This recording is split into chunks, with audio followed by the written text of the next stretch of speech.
اور آج یہ پیغام آپ لوگوں نے کل جہاں آپ کو 12 ربیع الاول کا جلوس نظر آئے، پیر صاحب کو، مولوی صاحب کو بولو مولوی صاحب اب نعرے لگانے کا وقت نہیں ہے، اپارا چوک پہنچو، شاباش، ابھی عملی طور پہ کام کرنے کا وقت آ چکا ہے۔ اور آپ لوگوں نے ہر صورت میں صبح مولوی سے بولنا ہے کہ مسجد میں اعلان کرو، سارے اپارا چوک پہنچیں، مولوی اعلان نہیں کرتا تو اسے بولو ٹھیک ہے میں خود جا کے اعلان کروں گا، من سب نبی فاقتلوہ، میں خود جا کے اعلان۔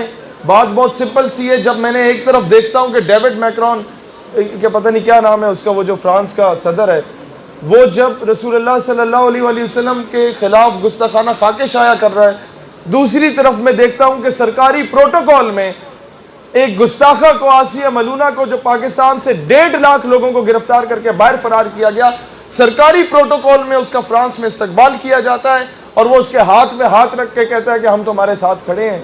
تو اس سے یہی مراد ہے کہ آسیہ کو بھیجنے والا چاہے کسی بھی محکمے کا ہو، لعنت کا حقدار ہے، وہ حکومت میں ہو، وہ اپوزیشن میں ہو، وہ محکمے میں ہو، ادارے میں ہو، وہ دنیا کا سب سے بڑا لعنتی ہے۔ اور دوسری بات، اس کی گواہیاں دینے والے کہ اس نے تو کچھ بھی نہیں کیا تھا، اس طرح کی باتیں نہیں چلیں گی۔ قوم کو کب تک بے وقوف بناؤ گے؟ قوم کو کب تک ٹرک کی بتی کے پیچھے لگا کے رکھو گے؟ اور کب تک مذمت کرو گے؟ تمہارے باپ کو کوئی گالی دے، اگلے دن وہ بندہ غائب ہو جاتا ہے۔ رسول اللہ کو گالی دینے والے کے آج تک سفیر کو 1 ہفتہ ہو چکا ہے، تم نے ملک بدر کیوں نہیں کیا؟ میں آج آپ سب لوگوں سے درخواست کرنا چاہتا ہوں کہ میں اور رانا ذیشان صاحب کل 1:30 بجے اپارا چوک اسلام آباد پہنچ رہے ہیں۔ 12 ربیع الاول کے مبارک دن کو ہم لوگ جہاں درود شریف پڑھ کے آقا علیہ الصلوۃ والسلام کی بارگاہ میں تحفہ پیش کرتے ہیں، اس بار انشاءاللہ تعالی ایک گستاخ ملک کے سفیر کو ملک سے لات مار کے باہر بھجوا کے انشاءاللہ آقا کی بارگاہ میں تحفہ پیش کریں گے۔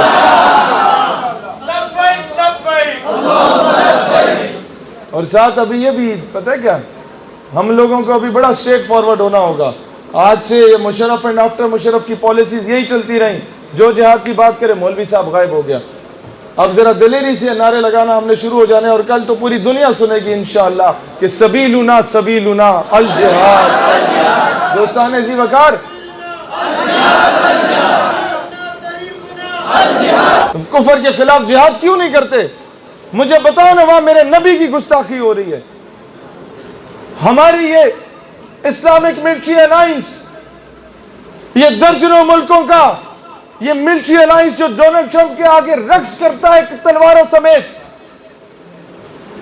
برما کی بہن کے ساتھ زیادتی ہوئی تم خاموش رہے، فلسطین کی لینڈ کو it is being occupied by the Israeli occupying forces on the daily basis.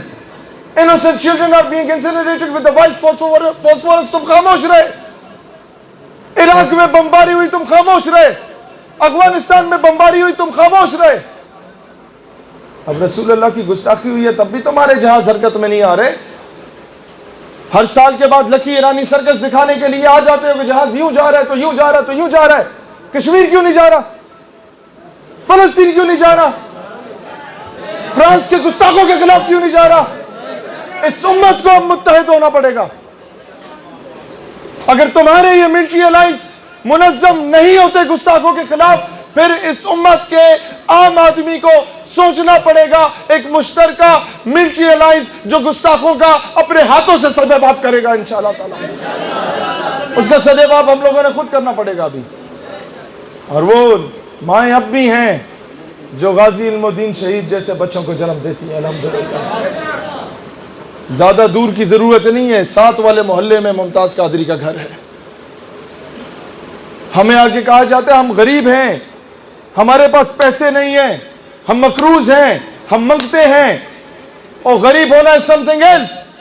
وہ پشتوں کی مثال ہے، غریب کو پیدا شوے کو بغیرت اچھا کڑے۔ اور غریب اور بغیرت میں فرق ہوتا ہے۔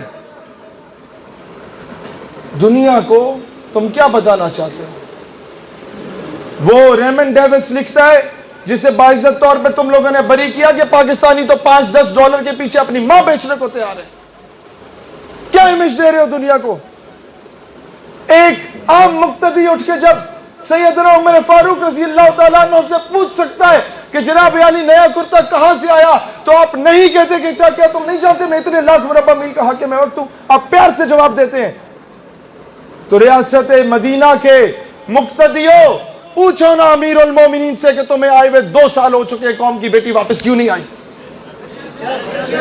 کہ تمہارے پاس حق نہیں ہے یہ بات کرنے کا؟ کب تک بغیرت بن کے خاموش رہو گے؟ کب تک اس ڈر سے بیٹھے رہو گے کالی ویگو آئے گی اٹھا کے لے جائے گی؟ جب سے ہم نے فرانس ایمبیسی جانے کا اعلان کیا، جو کہ ہم یہ 12 ربیع الاول کو جا رہے ہیں انشاءاللہ، جب سے اعلان کیا ہمیں کالیں آ رہی ہیں بار بار اور کہتے ہیں آپ وہاں ریڈ زون میں داخل ہوں گے، آپ ریاست کی ریٹ کو چیلنج کر رہے ہیں۔ میں نے کہا تمہیں یہ نہیں پتا کہ فرانس نے رسول اللہ کی گستاخی کر کے پوری امت کی ریٹ کو چیلنج کیا؟ تم سفیر کو واپس دفع کرو، ہمیں آنے کی ضرورت ہی نہیں ہے۔ گستاخی ذی وقار یہ معاملہ it's not a matter of any sort of PTI یا PMLN۔ جب PDM جلسے کر سکتی ہے اعلان کروں گا انشاءاللہ تعالی، میں خود جا کے اعلان کروں گا کہ چلو اپارا چوک چلو انشاءاللہ تعالی۔ اللہ تعالیٰ دین اسلام اور وطن عزیز پاکستان کا حامی اور ناصر ہو۔ پاکستان ہمیشہ زندہ باد۔ باجوہ صاحب آپ کشمیر کے لیے عملی طور پہ کام کریں، ہم لوگ سپاہیوں کی وردی پہن کے آپ کے ساتھ کھڑے ہوں گے انشاءاللہ تعالی۔